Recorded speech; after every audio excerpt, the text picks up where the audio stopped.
cabeza se introduce acá con los ganchos. El rostero es un órgano muscular que lo puede proyectar, de manera que lo proyecta y se engancha con los anclados, literalmente. Y las ventosas con un chupón, literalmente, para adherirse a la vellosidad intestinal. Los cestos no tienen tubo digestivo. Eso es bastante importante. Y es una de las razones de por qué se alojan en el intestino. Porque su tipo de nutrición o de absorción de nutrientes es por vía de cutícula. De manera que los nutrientes van pasando por el intestino y los van absorbiendo.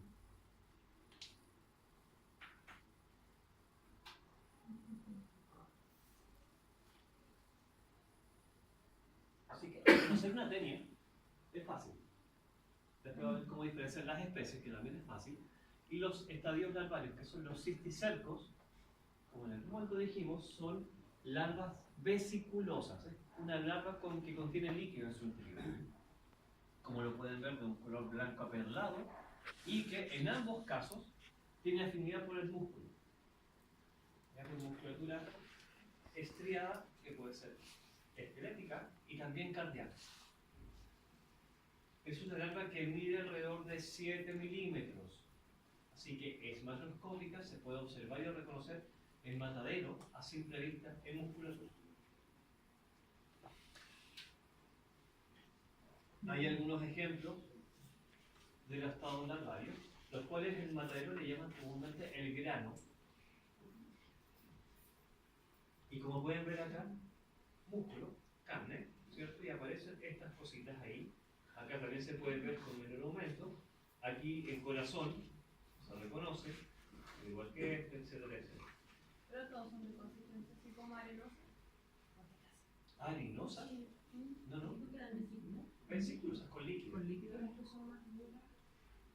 No, la cosa es que es como una ampolla. No es que sea una membrana frágil que uno toque y se va bien. Así que tiene una membrana de protección el cual le da la rigidez y además el organismo también lo cubre con fibrina, por eso se ve más dura, pero sigue siendo líquido. ¿Ya? Y no se puede ver. No se puede ver. Acá hay otras imágenes similares en corazón, en lengua bovina. Y estos son los cisticercos ya limpios. Esa estructura blanquecina que está en el centro corresponde a la cabeza de la tenia. La cabeza de la futura tenia en la cual después va a desarrollar.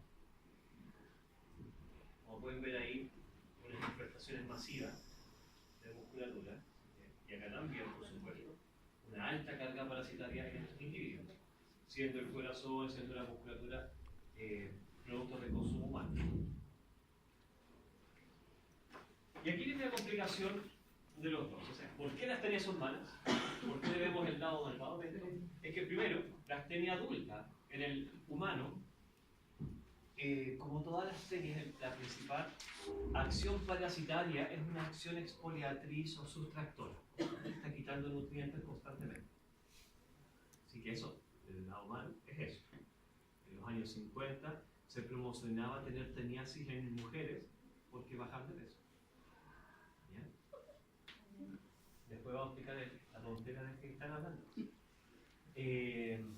Claro, entonces primero el efecto sustractor porque va quitando nutrientes. El problema de esto, lo grave de eso, es que las teniasis, en el caso de la tenia solium, cuando el humano actúa como hospedero intermediario, es decir, una persona que comió caca humana con huevos. ¿Ya? Las larvas, además de una afinidad muscular, que es lo menos preocupante, tienen una afinidad neurológica en el caso del humano. Entonces, se produce un cuadro clínico, el cual es bastante grave, el cual se denomina la neurocisticercosis. Como pueden ver, en el cerebro aparecen estados larvarios que van dañando mecánicamente el cerebro, por acción mecánica. El hecho de estar ahí va comprimiendo tejido nervioso, ocular. ¿Se ve? Sí. Ahí se ven los estadios larvarios de distintas maneras. Esto es lo más grave, ¿y por qué lo más peligroso de la tenia solium? ¿Recuerdan que en la clase anterior, dentro de las etas parasitarias, dije que esta era la principal, la primera en importancia mundial? Y esta es la razón del porqué. Que esta sí puede producir muerte en humanos. Imagenología se puede identificar, ya que a todos esos espacios negros también son la presencia del cisticerco. Recuerden que un cisticerco es vesiculoso con líquido, se ve en una imagen ecogénicamente se ve negativa, así que se ve oscura. Pero eso es una persona que está en un periodo grande, largo. No, no es largo, O pero era- sí tuvo una contaminación masiva y creo que está demostrando ahí. Seguramente, o sea, es que está con el diagnóstico porque tenía sintomatología evidente neurológica y se le hizo la tomografía axial computarizada o radiografía y apareció. Y obviamente esos son post-mortem.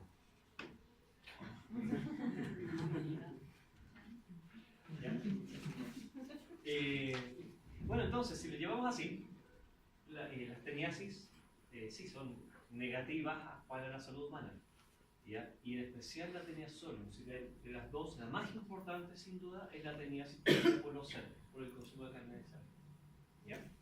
Acá un poco habla sobre la cisticercosis bovina, obviamente estos datos obtenidos desde números en matadero y que van mostrando un poco las tendencias y cómo va aumentando. La región metropolitana son los que mayores tasas presentan.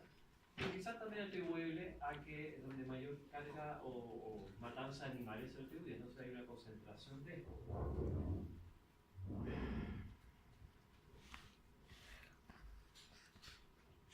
Cisticercosis según especies, y acá nos tenemos que referir a las dos signos importantes: bovinos, que está acá arriba, y cerdos, acá está.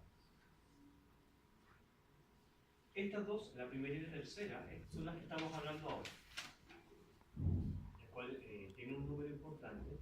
O sea, si hablamos en el año 2016, más de 1000 animales positivos, significa que hay personas positivas que están eliminando huevos de tenia al ambiente y esos animales están teniendo acceso a materia fecal humana.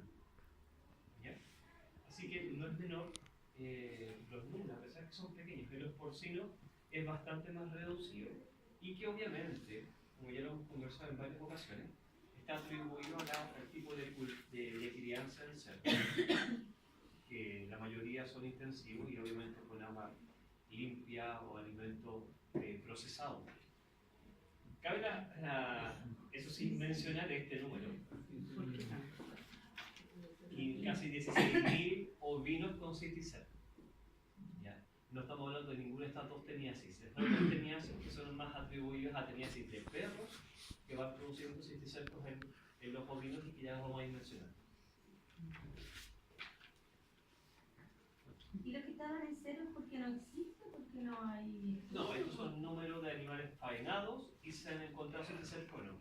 Así que aquí habría que revisar. Los equinos no tienen... Todo en cero, caballo también, ¿no? Si no tienen cisticerco, los caprinos sí, los guanacos no, y los jabalíes sí pueden tenerlo. Así que depende de la especie de tenia. Recuerda que habla de cisticercos como concepto general.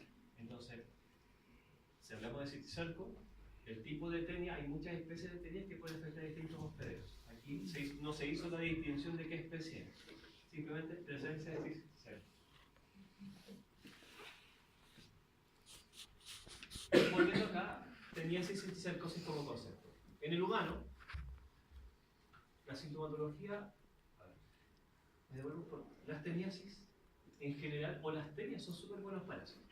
O sea, hacen la acción más pura del parasitismo, es decir, que sacan beneficio de su hospedero, perjudicándolo, pero ojalá que no se note, que pasen desapercibidos y que no genere síntomas evidentes y menor aún muerte, porque si no él moriría. Las tenias viven muchos años, ya se han descrito 20, 30, 40 años las teniasis, de manera que si este no se nota, sí que vivían. Y las tenias en general las logran bastante bien. Así que cuando se habla de sintomatología, estamos hablando de casos más extremos, o en el caso de los humanos, que podemos reaccionar a una pequeña molestia, ya tenemos o podemos evidenciar síntomas. Si esto lo llevamos a animales, tienen que estar cojeando, muriéndose, sangrando para que lo reconozcamos, ¿cierto? Pero se pueden asumir cosas muy similares en el caso de las teniasis. Entonces, lo primero que hay que decir es lo que está mencionando ahí. Obviamente, dependiendo de las cargas parasitarias, mientras más teniasis, más evidente la sintomatología.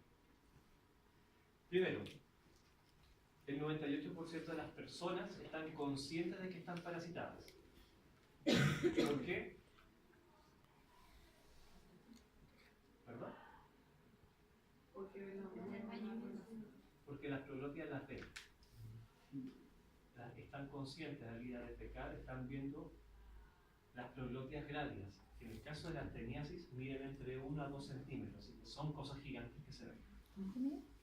Entre 1 a 2 centímetros depende de la especie.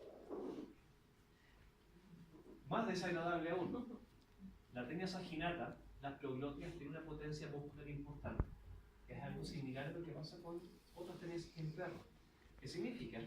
Que la teniasis puede vencer el esfínter anal por su potencia muscular. Significa que una persona consciente, despierta, siente que algo se está abriendo paso por el sector específico. ¿Bien? Entonces siente que algo se está moviendo. Y eso significa también que siente prurito interno al coletito. Está tratando de salir. Y esto es más notorio aún cuando las personas están durmiendo.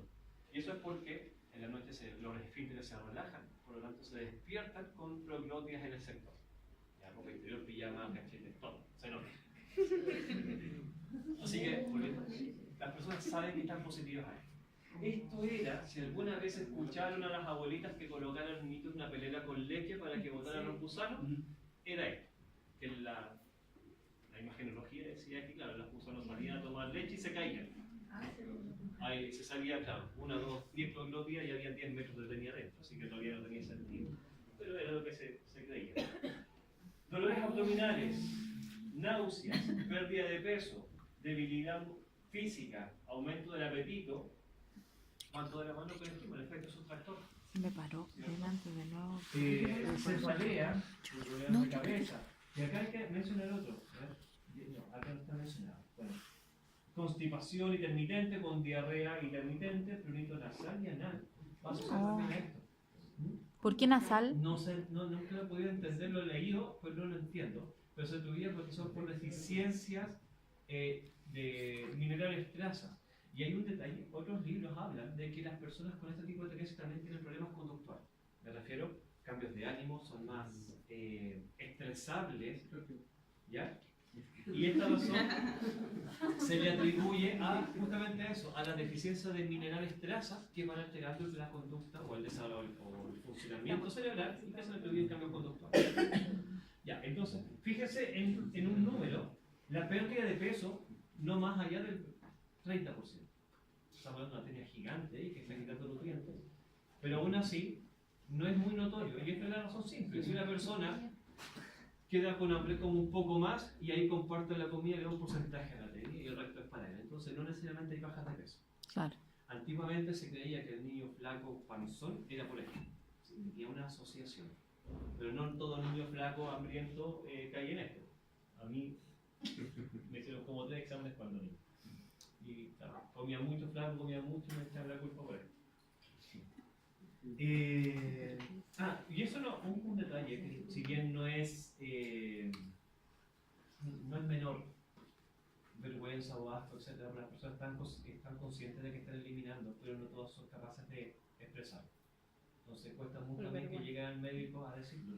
No sé qué, en el fondo, dar a conocer que no es tan terrible tampoco, sino que vayan a una atención médica y hagan cuidado. Bovinos y porcinos. Asintomático. No hay mucho que decir del desarrollo de las larvas en musculatura. No hay una expresión importante sintomatológica. Sí podríamos, entendamos esto, podríamos decir si tenemos la rejita regalona, que podemos notar ciertos cambios de conducta, podría ser, pero estamos hablando de animales productivos, por lo tanto no vamos a evidenciar sintomatología. No se evidencia baja productiva, ni tampoco síntomas evidentes. En el caso de los humanos, cuando se desarrolla la neurocisticercosis, lo que dice ahí es bastante válido, depende de la carga parasitaria y de la ubicación. Es importante porque puede ser uno, pero la mala suerte es que se ubicó en un sector muy sensible a nivel neurológico y puede producir la muerte. O unas cargas altas y también va a desarrollar cuadros neurológicos. Así que desde algo muy inaparente, como mareo, epilepsia, pérdida de conciencia, muerte, etcétera, etcétera. Así que puede ser todo variable dependiendo de dónde se ubique y las cargas parasitarias.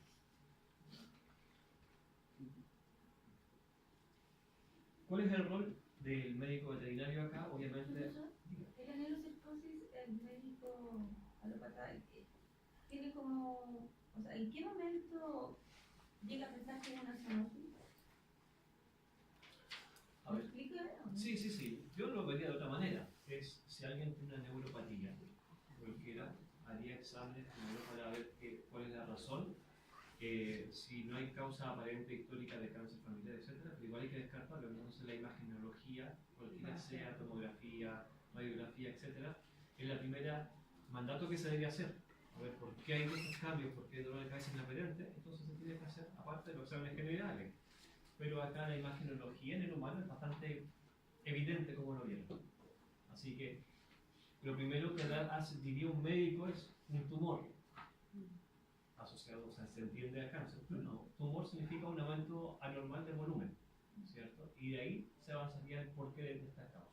Porque resulta que en provincia, donde asumo yo que más se da eso, ¿ya? Las horas para hacer un escáner o una imagen pueden pasar años. Sí, La gente no... entiendo, pero es que es la primera evidencia, o sea, no podemos, depende de la casuística o el ojo clínico del médico tratante, es el que podría evidenciar esto, pero es que no habría cómo, desde el punto de vista de los síntomas, diferenciar si es una persona que tiene un cambio conductual inherentemente o un cáncer o esto. No hay cómo diferenciarlo, sintomatológicamente hablando. Y si se le encuentra, profe, ¿qué tratamiento se le...? Sí, esto vamos a ver. Ah, ya. Bueno, lo que decíamos, el rol del veterinario acá. Hay obviamente dos roles importantes. Evitar que el animal se contagie. Es una responsabilidad del médico veterinario, ¿cierto? De que evite el contagio de este animal, pero además de que el individuo que va a consumo humano no pase para llegar a contagio humano. Entonces, eso primero es lo más importante, un punto de corte, un punto crítico de control. Lo que está mencionado ahí es por normativa legal en Chile. ¿Dónde se hace la inspección veterinaria y cuáles son los criterios de decomiso? Entonces, partamos por este que es más fácil. En el caso del Cysticercus bovis, la inspección se hace en los músculos masticadores, massetero, intermandibular, etc. Y se buscan acá. Por dos razones esto. La primera es lo que está mencionado acá, y es sin duda la más importante, una correspondencia estadística que dice, si no está aquí, es bastante más difícil que se haya anidado en otro lugar, porque esta es donde hay una facilidad diagnóstica. La gran mayoría, se encuentra en estos músculos. ¿Ya? Corazón y masticador. Además, y la segunda razón, es porque los músculos masticadores no es un corte fino, por lo tanto se puede abrir, cortar sin mayor problema. ¿Ya? En el caso del porcino, los Cysticercus cellulosae se ubican en cortes profundos del músculo anconio. ¿Perdón? Que es la larva en el seno.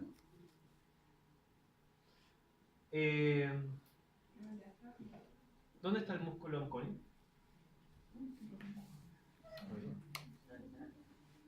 El músculo anconio deriva de se afirma en la apófisis anconia, así que los cerdos es un corte a nivel arriba del codo, ¿ya? Donde no altera cortes finos, se hace en corazón, si se hace en realidad, lo que decimos, en realidad se hace una inspección general de la canal, pero donde se hacen los cortes, ahí.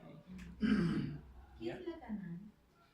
La canal lo dijimos la semana anterior, es el animal ya faenado, procesado, donde se deja el animal colgadito, sin vísceras, es viscerado completamente, salvo riñones, y se deja el animal colgado, toda la musculatura lista para llegar a consumo. ¿Has visto el cerdo colgadito? Sí. ¿Ya? Bueno, cuando está colgado, ya después de todo el proceso de matadero, el producto final es el animal colgado y con cabeza en el caso del cerdo y sin vísceras. Ya limpio en el caso de sin pelos, lavado, etc. Y colgado listo para mandarlos a las carnicerías. En el caso del bovino, la canal es el animal procesado sin cabeza por normativa. La cabeza del bovino no se consume. ¿Ya? Y ahí se deriva la canal, media canal o cuarto de canal, depende de los trozos. Ya, entonces primero, la inspección. Todo animal, por ley, todo animal faenado se tiene que inspeccionar. No es al azar.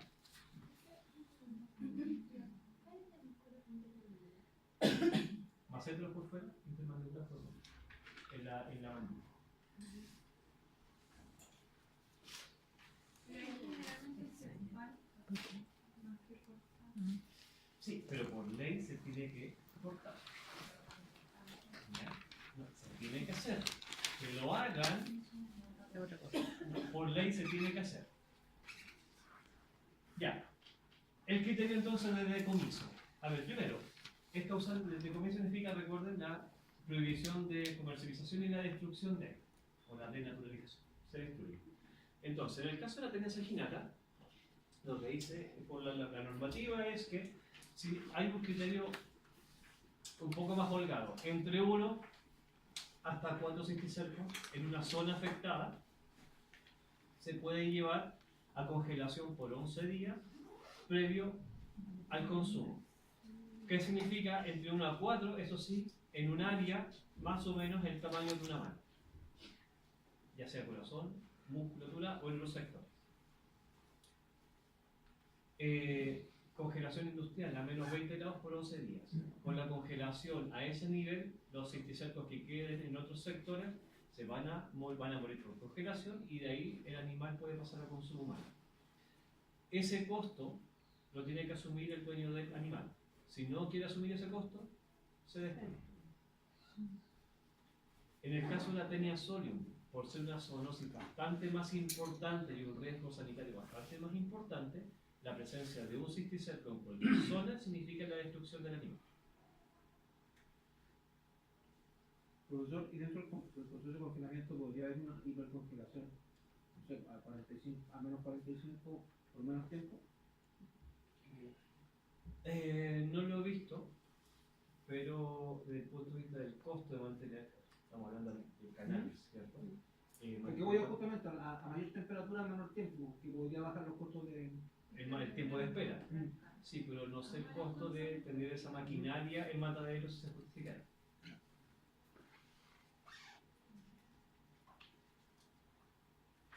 Bueno, eso es matadero, ¿cierto? ¿Cuál es el punto de vista del diagnóstico en el caso de esta teniasis en humanos? Si bien no nos compete como médico veterinario, pero sí puede ser, en el caso de ser los diagnósticos de esto. Acá es simple. Sabemos lo que elimina el humano, así que está eliminando proglóticas.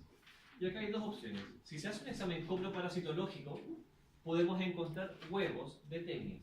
Es decir, que la proglótica se rompió en el movimiento intestinal, liberó huevos, y eso se puede encontrar en las heces. Lamentablemente, el huevo de la tenia no se ve muy bien. Bueno, es esta morfología redondo con una cápsula que lo protege. Acá en general tiene el embrión hexacanto, que es o oncósfera, y que no se logra ver esta imagen, pero tiene como 6 rayitas, o sea, 3 pares de rayitas acá en su interior, que se puede reconocer, se ven fácil. ¿Cuál es el pero? Que este huevo de tenia no diferencia la especie. Así que se diagnostica como tenia SP.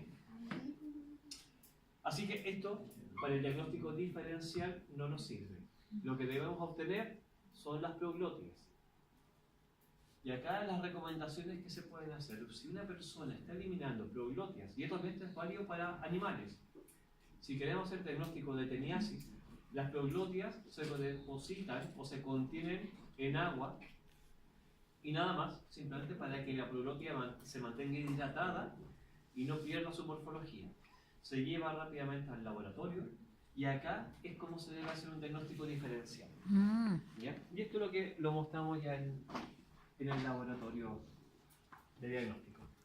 Hay un punto de corte, depende de los libros, depende del año, pero el más fácil de entender es un punto de corte de 12 ramas Ramificaciones primarias. Que en el caso de la tenia saginata, para uno o para el otro lado, se deben contar cuántas ramas uterinas primarias existen. Así que se van contando y son las que van naciendo del eje uterino central. Si son más de 12, es tenia saginal. En el caso de la tenia solium, son menos de 12. Y ahí es un simple... Disculpe, profesor, pero se cuentan todas las ramificaciones. Pero las que nacen. Las que- es solo las que están- 1, 2, 3, 4, 5, 6. Ah, ya. Porque después todas se van ramificando. Ah, muy Y bien. esas ya no, aquí ya no me sirve, esto de ningún sentido contar. Son las que van naciendo, Las que van naciendo, a este perfecto. nivel. Ya.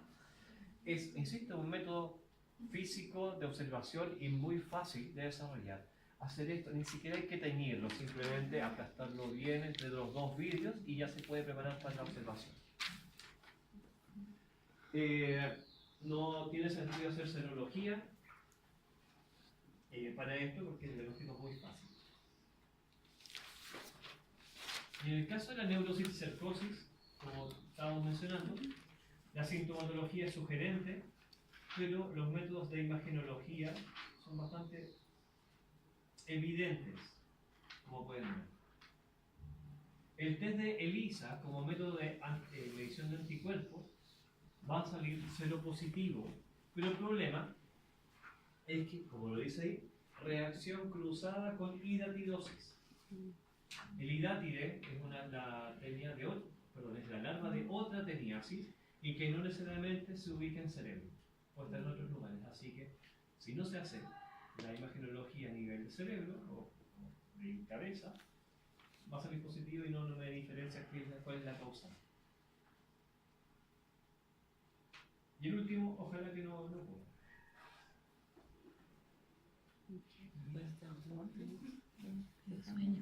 Persona positiva.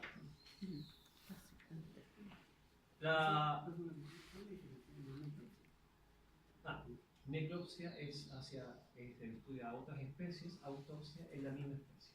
Tanto humano a humano es una autopsia, humanos a animales son necropsias.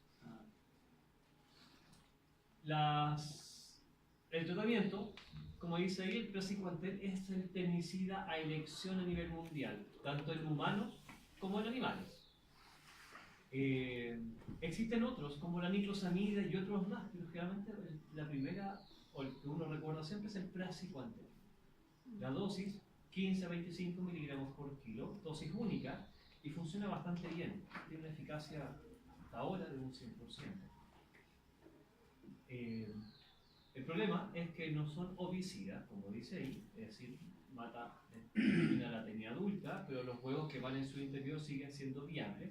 Por lo tanto, a una persona que se desparasita cuando está con el diagnóstico positivo, también se le entrega un colador para el mono. Tiene que ir a defecar, tiene que asegurar de que salga la tenia, y esa tenia tiene que hacer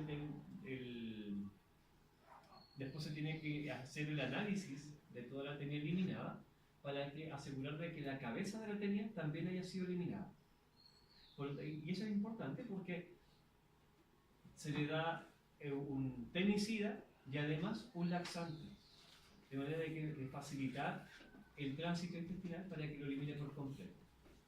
Si la tenia, por el movimiento intestinal, por la muerte, es eliminada y se elimina los 9 metros 90 y queda la cabeza, solo la cabeza, esa sigue siendo viable y va a desarrollar en pocas semanas una tenia completa y va a seguir eliminando al ambiente.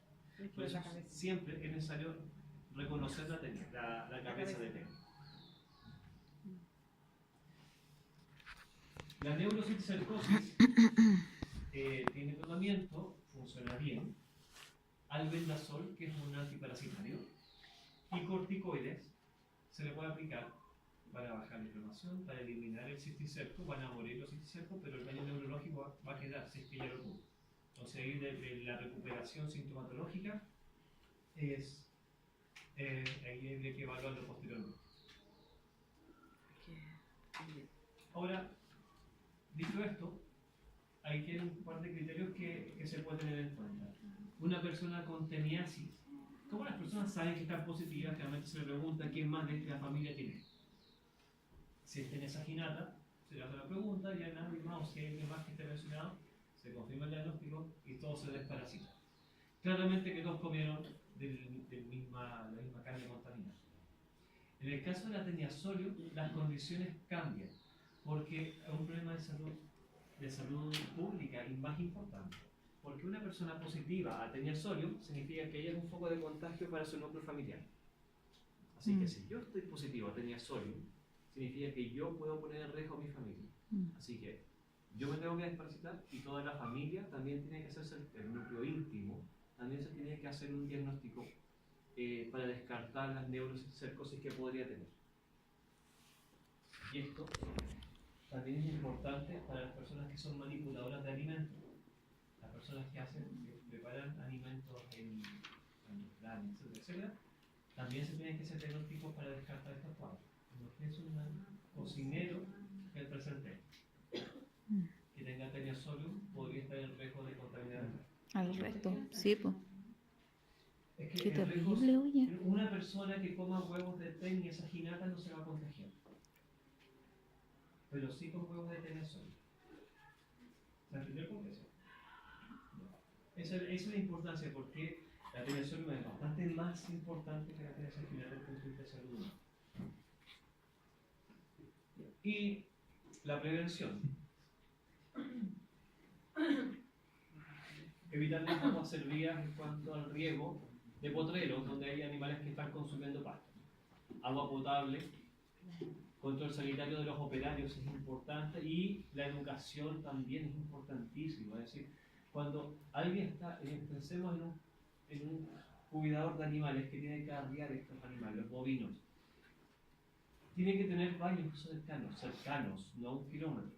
Porque obviamente si tiene urgencia de ir a defecar, las matitas siempre son más cercanas que el baño que está a 1 o 2 kilómetros. Entonces esas heces que él está dejando ahí es un riesgo de contagio para los animales. Incluso veámoslo comercialmente hablando, no por cuidar, proteger al trabajador. Si él está positivo, ese animal que yo estoy comercializando me lo van a decomisar. Entonces, tengo pérdidas económicas directas por no proteger a mis trabajadores. ¿Ya?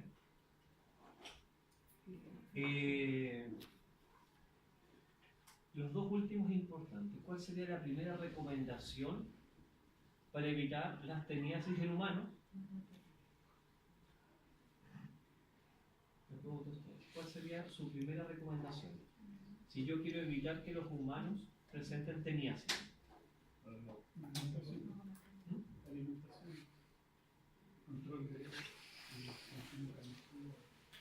¿Ya? Que no comamos carne, esa sería la primera. ¿Alguien más? Comprar en un lugar que sea certificado.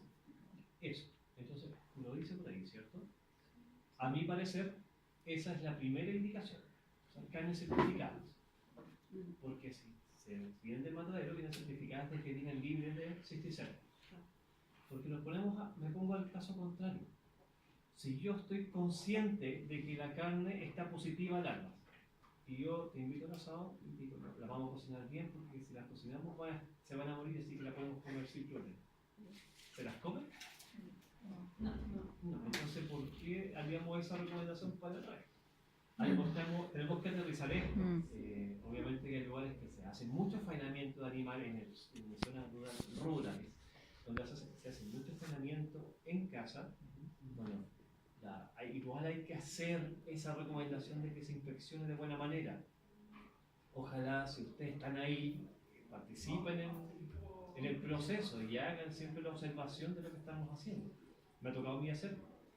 Y si bien no me le gusta la cuestión, pero están mirando que está bien. Pues obviamente si estuviera positivo, hay que decirlo. La cocción de carne es evidente, pero ya les dije, el asado no mata nada. La carne a punto 3/4 no elimina. En el centro no se logran los 60, 70 grados de temperatura para eliminar los cisticercos. Entonces van a seguir viables. Y obviamente el animal, cuando se mata en casa, no pasa por congelación. Entonces la principal recomendación siempre tiene que ser haber inspección veterinaria para esto. En el sur se logran ferias de matanza y que son bastante útiles. Esas son muy útiles porque es acercar el servicio a las personas y no que sea al revés. Y eso es bastante útil porque se hace esta inspección y las personas se van acostumbrando a un servicio bastante bueno. Al Bien de acuerdo. ¿Esas ferias son hechas en forma particular o las hace? Nos las organiza los servicios de salud con fechas bien definidas, entonces las personas se acercan a los recintos que están adaptados para esto, porque tampoco son materiales con todos los materiales, pero es mejor eso que nada.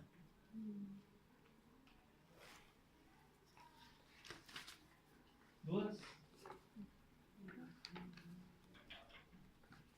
¿Se acuerdan que lo que vimos de teniasis, de etas solitarias, etas parasitarias? La tenia solium era la primera eta, pero tenias inginata no la mencionaban, ¿cierto? ¿El por qué?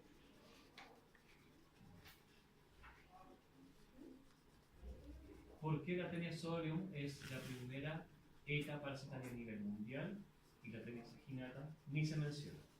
Solamente necesita comer los dos. Eso, o sea, el riesgo a la salud humana es la principal razón. Porque si lo llevamos a número, incluso en nuestro país, los bovinos tenían 1000 y tantos cisticercos y los cerdos muy poquitos, pero aún así sigue siendo la de mayor importancia.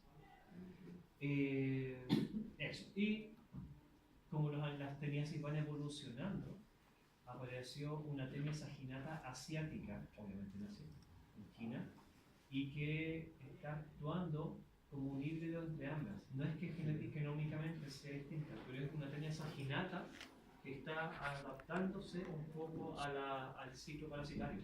Es en Asia se está haciendo bastante estudio o profundizando el tema para ver cómo funciona.